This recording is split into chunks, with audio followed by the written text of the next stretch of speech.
Tapi yang terakhir kemudian bab yang ketiga, bukan yang terakhir, adalah menyolati jenazah. Menyolati jenazah ini sunnahnya yang pertama adalah menjadikan shaf itu 3 shaf. Menjadikan shaf menjadi 3 shaf. Bagaimana kalau seandainya ternyata yang menyolati sedikit, dan ini fenomena di masyarakat. Ketika menyolati jenazah, jumlah yang menyolati sedikit jamaahnya, tapi ketika selamatan malam harinya yang datang luar biasa. Nggih napa mboten? Iya apa tidak? Ya ini kita perbaiki sunah-sunah seperti ini. Taib. Jadi jadikan 3 shaf. Bagaimana kalau yang datang hanya misalnya hanya 4 orang, ya imamnya 1, makmumnya shaf pertama 1, shaf kedua 1, shaf ketiga 1. Tetap jadikan 3 shaf. Karena hadisnya demikian. Jadi tetap jadikan apa? 3 shaf. Jadi walaupun hanya 4 orang, jadikan 3 shaf. Bagaimana kalau hanya 3 orang? Ya jadi 2 shaf berarti. Imam makmumnya 2. Kecuali ada yang mau bersedekah menjadi makmum lagi. Boleh tidak menyolati lebih dari 1? Boleh. Karena Rasulullah SAW pernah menyolati lebih dari 1 kali. Yaitu Hamzah radhiyallahu anhu, Hamzah bin Abil Muthalib, pamannya Rasulullah, disolati lebih dari 1 kali oleh Rasulullah sendiri. Jadi beliau sudah ngimami, nyolati lagi. Jadi menyolati lebih dari 1 kali boleh. Terutama untuk supaya jadi 3 shaf itu. Kenapa 3 shaf para jemaah? Rahasianya. Karena doanya orang 3 shaf itu diterima oleh Allah Subhanahu wa taala. Jika mereka yang menyolati adalah orang-orang yang mentauhidkan Allah, walaupun ada hadis jika yang menyolati 40 orang, 100 orang, tetapi 3 shaf itu termasuk yang diterima doanya oleh Allah Subhanahu wa taala.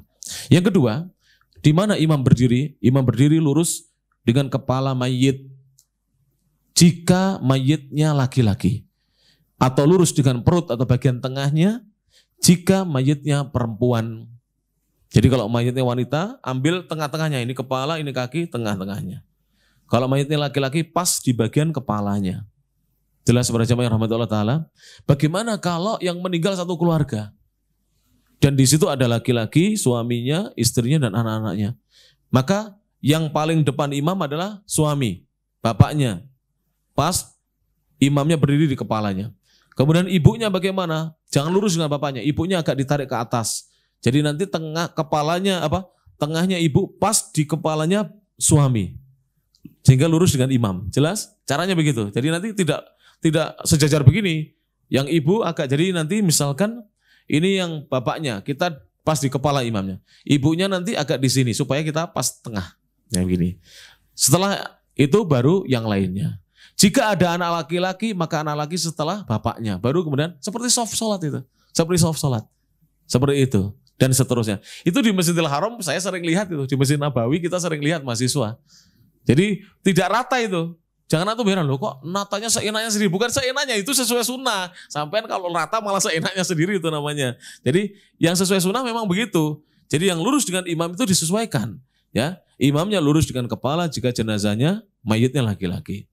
Kemudian imamnya pada perut seorang wanita jika jenazahnya perempuan. Taib. Kemudian berjamaah rahmatullah ta'ala. Yang ketiga, boleh menyolati jenazah itu di masjid, boleh. Namun yang afdol di luar masjid atau di halaman masjid. Yang afdol di luar masjid. Tapi menyolati jenazah di masjid boleh. Dulu ada seorang sahabat pernah disolati di dalam masjid dan kebanyakan Rasulullah menyolati di halaman masjid. Karena memang dulunya Rasulullah menjadikan halaman masjid itu sebagai musola jenazah. Jadi musola tempat menyolati jenazah. Dan boleh juga jenazah itu disolati di pekuburan. Bagaimana itu? Itu kalau di sini jarang diamalkan di sini. Di sini jarang diamalkan. Kita kalau sudah ketinggalan sholat jenazah, tidak ada yang menyolati lagi. Kalau kami di Saudi Arabia, di Makkah atau di mana saja, itu kalau kita ketinggalan menyolati jenazah, itu jenazah sebelum diturunkan itu diberhentikan dulu. Di dekat kuburnya, kemudian orang-orang yang belum sholat diberitahu, siapa yang belum nyolati? Disolati. Langsung nyolati dulu. Setelah nyolati baru diturunkan. Jelas ini? Nah, bagaimana kalau kita belum menyolati, ternyata sudah selesai penguburannya, sudah dipasang batu nisan, kita tunggu selesai sampai orang-orang pergi, kemudian kita langsung berdiri di situ. Kalau laki-laki berdiri di dekat kepala kita, kalau perempuan di tengah-tengah, kemudian langsung niat untuk menyolati jenazah. Kalau ada makmumnya makmumnya di belakang kita. Jelas, yang penting jangan di belakang itu menginjak-injak atas kuburan. Jadi lebih belakang lagi tidak apa-apa, tidak harus mendekat. Yang penting jangan lupa rukuk ya. Yang penting jangan lupa rukuk. Karena sholat jenazah tidak ada rukuk. Ya, apalagi sujud. Oleh karena itu kalau sholat jenazah itu sebaiknya rapat, Pak. Yang penting kita masih bisa takbir, tidak menyentuh kepala orang di depan. Jangan menjauh seperti sholat jamaah, itu nanti khawatirnya ada yang lupa rukuk itu. Khawatirnya begitu, terutama nggak pernah sholat jenazah itu. Nggak pernah menghadiri sholat jenazah. Khawatirnya saja. Kemudian yang berikutnya yang keberapa sekarang, Pak? Yang keempat, takbir sholat jenazah itu ya, minimal 4 kali takbir dan umumnya 4 kali. Boleh 5, boleh sampai 9. Kalau ada imam yang bertakbir lebih dari 4, berarti mengamalkan hadis-hadis Nabi SAW. Jangan disangka lupa. Mereka sengaja mengamalkan hadis-hadis Nabi SAW. Tapi disebutkan dalam sunnah, kebanyakan kaum muslimin itu takbirnya berapa? 4. Tapi orang-orang khusus seperti pemimpin-pemimpin, ustadz-ustadz, tokoh agama itu boleh ditakbiri lebih dari 4.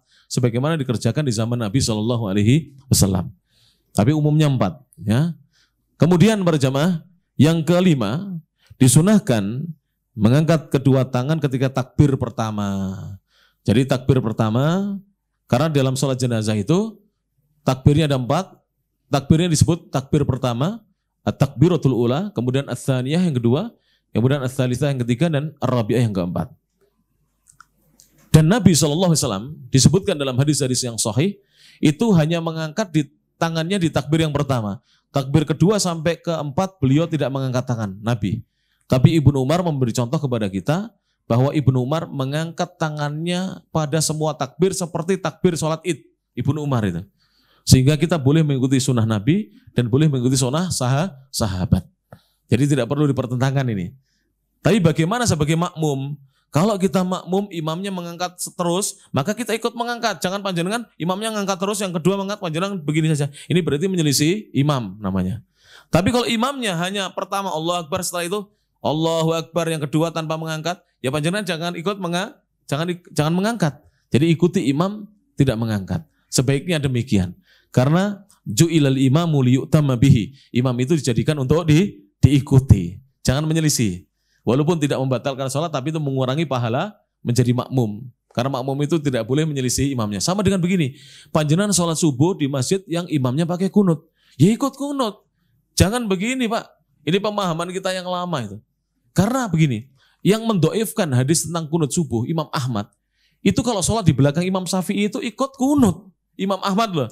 Yang paham hadis ikut kunut, berarti kan Imam Ahmad dekat dengan masa Nabi lah. Kita katanya ikut Imam Ahmad. Oh kita kok tetap begini? Ini menyelisih imam.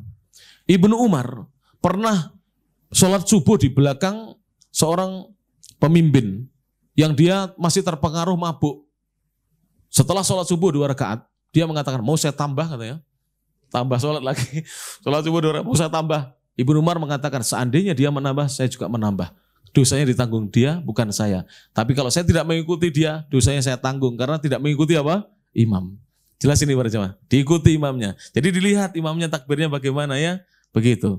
Oleh karena itu yang di belakang imam harus tahu ilmu. Supaya nanti menjadi pedoman bagi yang di belakang. Yang di lapangan nggak kelihatan. Takbir apa, ngangkat tangan apa tidak imamnya di takbir kedua, 3, 4. Ya kan nggak kelihatan dari belakang.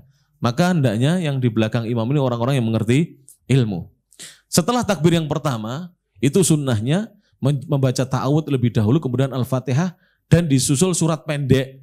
Ini sunnah yang jarang diterapkan ini. Ya, saya bacakan hadisnya saja, karena nanti banyak yang kaget, loh ada Fatihahnya Ustaz? Ada. Mudah-mudahan ada di kitab ini, kalau tidak ada, ya nanti kita carikan. Jadi sunnahnya para jamaah rahmati Allah subhanahu wa ta'ala, membaca Al-Fatihah dan surat pendek. Toyib, ini hadisnya ada di sini. Hadisnya diriwayatkan oleh Imam An-Nasa'i dan juga ada di Sahih Al-Bukhari, Abu Dawud, At-Tirmidzi dan Ibnu Majah. Jadi An-Nasa'i, Abu Dawud, At-Tirmidzi, Ibnu Majah dan juga ada di dalam Sahih Al-Bukhari. Dari Talha, An Talha bin Abdullah bin Auf radhiyallahu anhu qol, "Shalaitu khalfa Ibnu Abbasin radhiyallahu anhuma." Aku salat di belakangnya Abdullah bin Abbas, sahabat Rasulullah, sepupunya Rasulullah. Ala janazatin, salat jenazah. Faqara'a bi Fatihatil Kitabi, maka Ibnu Abbas membaca Al-Fatihah wa surah dan surat. Jelas? Kita selama ini apa? Fatihah, kurang ya. Tapi kalau Fatihah saja bagaimana? Sah. Sah. Panjenengan sholat wajib loh, Fatihah saja sah kok. Tapi dosa kalau sholat wajib tanpa surat. Kalau ini seandainya tanpa surat tidak dosa. Tapi kurang pahalanya. Jelas? Kurang pahalanya. Kalau kita sholat jenazah hanya Al-Fatihah saja kurang. Karena hadisnya sahih. Hadisnya sahih. Taib. Jelas? Wajaharo ketika itu Ibnu Abbas sengaja mengeraskan. Jadi beliau tidak sir mengeraskan hatta asma'ana hingga beliau memperdengarkan kepada kami. Karena mungkin di zaman beliau ini mulai banyak yang tidak tahu sunnah ini. Dikiranya mungkin ya kita yang tidak tahu sholat jenazah itu dikiranya tidak baca Al-Fatihah atau bahkan dikiranya tidak baca surat atau bahkan mengira tidak baca Al-Fatihah. Maka Ibnu Abbas sengaja mengeraskan sampai terdengar bacaan Al-Fatihah dan suratnya. Kemudian ketika ditanya falamma faragha, ketika beliau selesai dari sholat, akhadtu biyadihi, aku pegang tangannya Ibnu Abbas. Fasa'altuhu, aku bertanya kepada beliau. Faqala, beliau menjawab, innama jahartu, sesungguhnya aku mengeraskan bacaanku tadi, lita'lamu, agar kalian mengetahui, annaha sunnatun wa haqqun, sesungguhnya itu sunnah dan benar adanya. Jadi tujuannya supaya orang-orang di belakangnya para tabi'in ya, murid-muridnya beliau itu tahu bahwa itu sunnah dan benar adanya. Sebab kalau nggak disampaikan, baru tahu ya kalau ada surat. Ya, makanya ngaji gitu. Dan ngaji itu penting. Dan mungkin saja apa yang saya sampaikan ini ada yang kurang. Namanya manusia kadang lupa, belum saya catat dan seterusnya. Ustadz yang lain menambahkan, silakan, tidak ada masalah. Ilmu itu begitu Pak Arjamah. Jadi golibnya ilmu itu begitu, kebiasaan ilmu itu. Makanya antum kalau sudah selesai di sini, kemudian ada penyelenggaraan jenazah yang lain, yang menyampaikan ustadz yang lain, antum datangi. Bahkan seandainya saya menyampaikan lagi di tempat yang lain, antum datangi tidak mengapa. Karena kadang-kadang saya buat makalah lebih lengkap lagi, saya temu hadisnya lagi. Betul nggak para jamaah? Karena orang itu berkembang ilmunya ya, berkembang. Dengar lagi, berkembang para jamaah. Taib. Kemudian setelah takbir yang kedua membaca apa? Sholawat. Yang bagus adalah sebagaimana sholat yang kita baca dalam sholat itu lengkap. Allahumma sholli ala Muhammad wa ala ali Muhammad kama shallaita ala Ibrahim wa ala ali Ibrahim innaka Hamidum Majid. Allahumma barik ala Muhammad wa ala ali Muhammad kama barakta ala Ibrahim wa ala ali Ibrahim fil alamin innaka Hamidum Majid atau innaka Hamidum Majid saja. Kalau seandainya imamnya cepat-cepat, kan kadang imam itu yang cepat-cepat, itu cukup Allahumma sholli ala Muhammad. Minimal ya, Allahumma sholli ala Muhammad atau Allahumma sholli ala Muhammad wa ala ali Muhammad, kemudian selesai. Silahkan. Makanya imam itu para jamaah dipilih yang mengerti hukum-hukum. Saya mohon maaf, tidak mengkritik siapa-siapa. Mohon maaf kalau keterangan saya menyinggung, ada yang menyinggung yang mendengar keterangan ini. Sebagian dari imam sholat jenazah, sholatnya cepat sekali. Fatihah kita belum selesai, dia sudah takbir lagi. Sholawat belum selesai, sudah takbir lagi. Tapi setelah itu, zikir dan doa setelah salam lama. Padahal ini tidak ada tuntunan dari Nabi SAW. Pernah saya terjebak Pak, keluar tidak bisa. Yang nyolati banyak, kita di tengah-tengah, mau keluar gak bisa. Ternyata setelah salam langsung Al-Fatihah, apalagi sampai panjang. Setengah jam lebih. Ya Allah, sholatnya tadi 3 menit selesai, ekspres. Jadi yang tidak ada tuntunannya khusyuk. Ini godaan setan nih bener. Yang ada tuntunannya ekspres. Setan membuat supaya salatnya tidak sah. Nanti yang ini jadi dosanya double. Sholatnya tidak sah, dapat dosa tambahan, yaitu tidak ada tuntunan dari Nabi SAW. Na'udzubillahi min dzalik. Mohon tidak ada yang marah dengan saya ya. Karena memang setelah salam selesai Pak, langsung persiapan pemberangkatan. Begitu. Jadi tidak ada doa-doa yang lain yang tidak ada. Tuntunan dari Nabi SAW. Tidak ada sama sekali. Termasuk juga membacakan surat Yasin. Itu setelah kafani sebelum disolati itu, atau setelah disolati, anak-anaknya baca surat Yasin di situ tidak ada. Tidak ada tuntunan. Karena hadisnya lemah. Jadi iqra'u ala mautakum Yasin. Bacalah surat Yasin atas orang-orang yang sudah meninggal dunia di antara kalian. Hadisnya lemah. Karena yang tepat ini, seandainya hadisnya dihasankan oleh sebagian ulama, maknanya bukan atas orang yang sudah meninggal. Atas orang-orang yang sedang mengalami sekarat akan meninggal. Itu boleh dibacakan Yasin supaya lancar. Tapi jangan di depan jenazah. Jangan di depan orangnya yang sedang sekarat. Di jauh, dibacakan Yasin dari jauh. Itu seperti Syekh Abdurrahman As-Sa'di, gurunya Syekh Muhammad bin Shalih Al-Utsaimin, mensunahkan, membolehkan baca surat Yasin ketika ada seorang sekarat, tapi bukan di dalam kamarnya itu, tapi di luar. Supaya orangnya dimudahkan oleh Allah Subhanahu Wa Taala. Dan bukan setelah meninggal dunia. Itu bagi ulama-ulama yang menghasankan hadisnya. Allahu a'lam. Kemudian setelah itu, setelah takbir yang ketiga membaca apa? Doa. Dan saya tidak akan menerjemahkan dan seterusnya karena waktunya terbatas. Jadi doanya insya Allah semuanya sudah hafal. Apa para jamaah? Kalau laki-laki, Allahumma gfir lahu warhamhu wa'afihi wa'fu anhu wa akrim nuzulahu wa asi' madkhalahu waghsilhu bil ma'i wa thalji wal barad wa nakihi minal khataya kama yunaqqa thawbul abyadu minad danas, dan seterusnya sampai selesai. Ya. Kalau perempuan, Allahumma gfir laha warhamha, dan seterusnya sampai selesai. Tapi saya pernah mendengar berkali-kali guru saya, Syekh Abdurrahman Al-Ajlan, mufti Masjidil Haram, ketika kita kuliah di Mekah sekitar tahun 2008, itu ditanya oleh jamaah-jamaah dari luar negeri. Ya Syekh katanya, kalau saya tidak tahu, ini saya di masjid tiba-tiba ada yang disolati di masjid, seperti di Masjidil Haram ini. Saya tidak tahu ini, saya tidak tahu bahasa Arab atau gimana, tidak tahu yang disolatin laki atau perempuan, ya toh? Jenazahnya ini. Sudah, kamu baca apa yang kamu bisa. Kalau Allah maghfirlah benar. Kenapa? Seandainya jenazahnya laki-laki, pakai Allahumma gfirlah benar. Kenapa? Karena laki-laki kalau sudah mati jadi janazah. Janazah itu adalah mu'annath. Bentuknya apa? Perempuan ini. Bentuknya perempuan. Ini yang tahu bahasa Arab ngerti ini. Jadi boleh. Kalau seandainya dia misalnya perempuan, kita baca Allahumma gfirlahu juga boleh. Karena orang yang mati, kalau sudah mati dia mayit. Mayit itu bentuknya mudzakkar lah gitu. Sehingga begitu. Wah berarti bener kabeh lek ngono ya. Ini bener semua. Bener semua Pak. Gak enak, gak usah kita tukaran. Ki mau kleru ya, mau firlah balik mana? Gak usah. Jadi cukup bener semuanya. Karena walaupun dia perempuan, walaupun dia laki-laki dia janazah. Walaupun dia perempuan dia mayit. Jadi mau firlahu, firlaha sama Allahumma firlahu, Allahumma firlaha sama. Nah, baik. Kemudian setelah itu bertakbir yang keempat. Setelah takbir yang keempat boleh langsung salam tanpa menambah dengan doa, dan boleh menambah dengan doa yang ada tuntunannya dari Nabi SAW seperti Allahumma la tahrimna ajrahu wa la taftinna ba'dahu waghfir lana walahu, boleh, atau Allahumma ighfir li hayyina wa mayyitina wa kabirina wa saghirina wa hadirina wa ghaibina wa unthana wa dzakarina. Seperti itu boleh. Nanti dilihat dituntunan apa? Karena ini cepet-cepetan ini. Antum yang nyuruh cepet-cepetan ya. Saya tidak bisa lambat-lambat. Nanti waktunya tidak cukup berjamaah. Jadi seperti itu. Insya Allah begitu. Jadi bagaimana kalau saya tidak hafal doanya Ustaz? Tidak hafal doanya. Masa panjenengan nggak hafal? Allahumma gfir lahu warhamhu. Hafal nggak?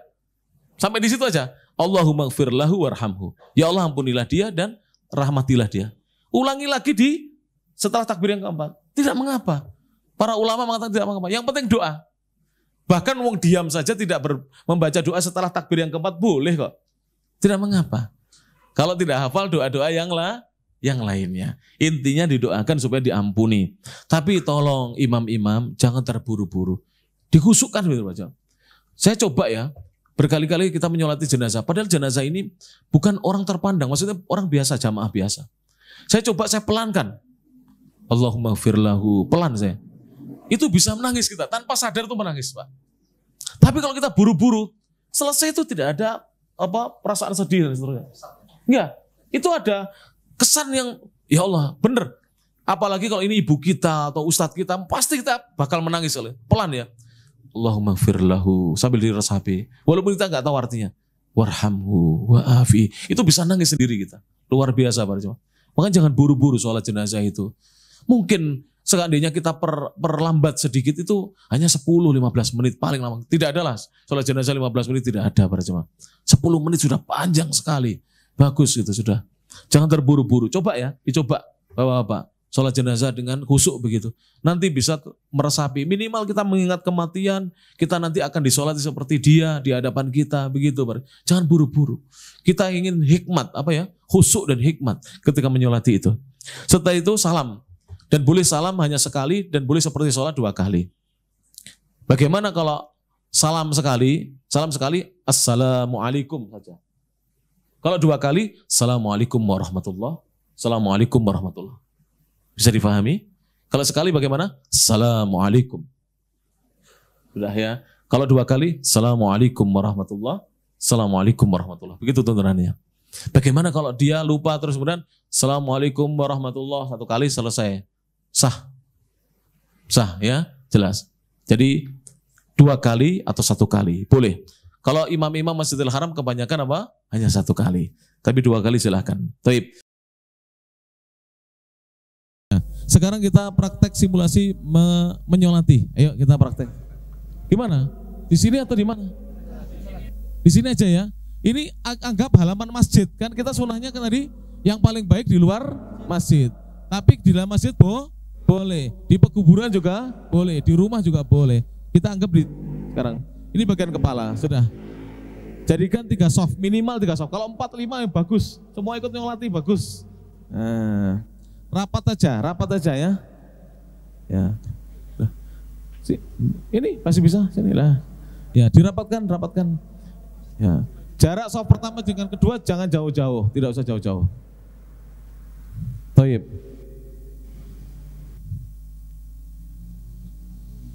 Tapi sekarang kita menyolati jenazah ya. Atau sebaiknya 1 orang jadi imam. Saya tak ngomong ya, karena saya yang pembicaranya. Siapa imamnya? Yang jenggotnya lebat nah. Ayo antum sini. Salah ya. Ya sini. Ayo. Kan ini simulasi ya. Sini kepalanya, kepala ya. Jadi ini nanti takbirnya 4 kali ya, takbirnya 4 kali. Setelah takbir yang pertama membaca apa? Ta'awud dulu, Al-Fatihah dan surat sunahnya. Karena akan membaca surat. Kemudian setelah takbir yang kedua membaca apa? Salawat sampai penuh. Allahumma sholli ala Muhammad wa ala ali Muhammad kama shallaita ala Ibrahim wa ala ali Ibrahim innaka Hamidum Majid sampai nanti innaka Hamidum Majid yang kedua. Kemudian setelah itu takbir yang ketiga membaca apa? Doa. Allahumma firlahu warhamhu sampai selesai. Takbir yang ketiga membaca doa lagi. Jika tidak membaca doa, diam saja. Nunggu sampai imamnya salam. Doanya apa yang paling mudah? Allahumma la tahrimna ajrahu wa la taftinna ba'dahu waghfir lana walahu. Itu ya. Kemudian salam. Apa? Gak apa-apa, diam saja. Jadi yang terakhir itu setelah takbir yang keempat, tidak baca doa pun boleh, langsung salam. Boleh. Jadi boleh. Yang penting yang ketiga sudah baca doa. Setelah itu salam. Salamnya ini nanti praktek 2 kali ya kita. Praktek pertama seperti Rasulullah, takbir pertama ngangkat tangan, yang kedua, ketiga, keempat tidak usah ngangkat tangan. Salamnya nanti 1 saja dulu. Nanti yang kedua Ibnu Umar. Setiap takbir mengangkat tangan, salamnya 2 kali. Jelas? Salam pertama yang kalau 1 kali saya itu cukup assalamualaikum saja. Kalau 2 kali assalamualaikum warahmatullah, assalamualaikum warahmatullah. Monggo dipraktekkan. Saya ngomong ya, antum yang mempraktekkan. Allahu Akbar. Silakan membaca ta'awud. A'udzubillahi. Saya praktekkan ya. A'udzubillahi minasyaitonirrajim. Bismillahirrahmanirrahim. Alhamdulillahirabbil alamin. Arrahmanirrahim. Maliki yaumiddin. Iyyaka na'budu wa iyyaka nasta'in. Ihdinas siratal mustaqim. Siratal ladzina an'amta 'alaihim ghairil maghdubi 'alaihim waladdallin. Amin. Tapi ini baca sir ya, pelan. Sesekali boleh diperdengarkan seperti Ibnu Abbas tadi. Bismillahirrahmanirrahim. Anggap ini pelan ya. Kita baca surat yang pendek saja. Qul huwallahu ahad. Allahus samad.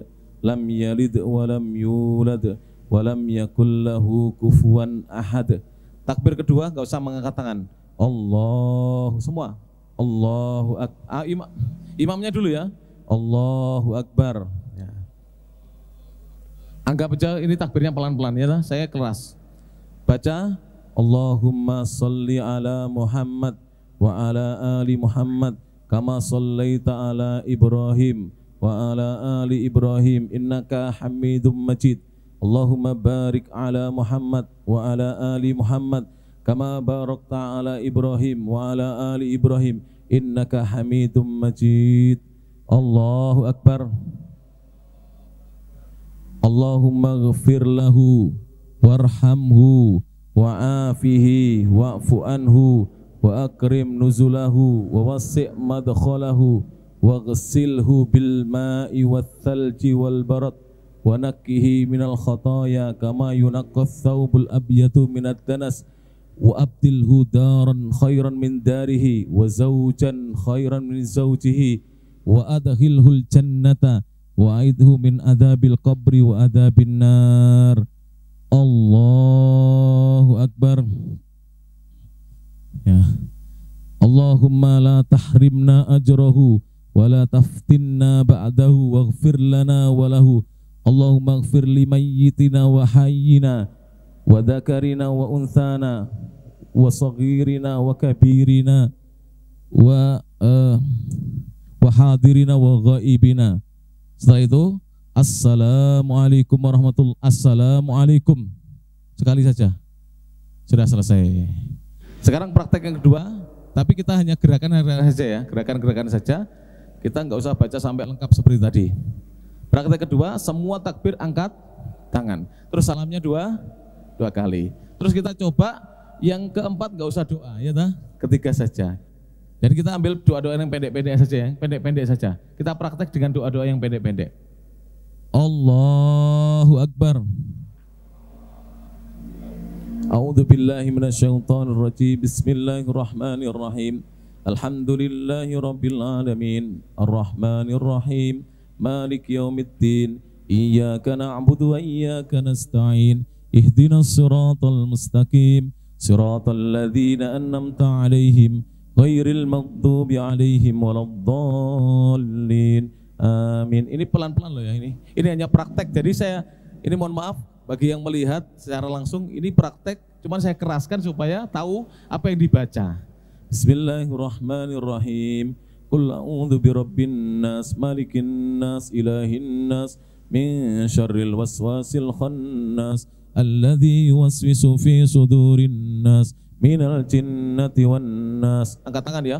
Allahu Akbar. Allahumma salli ala Muhammad. Allahu Akbar. Kita baca yang pendek ya. Yang kedua ini yang pendek. Allahumma ighfir lahu warhamhu. Allahumma ighfir lahu warhamhu. Allahumma ighfir lahu warhamhu. Allahu Akbar. Tidak usah doa, langsung salam dua kali. Assalamualaikum warahmatullahi. Assalamualaikum warahmatullahi. Selesai.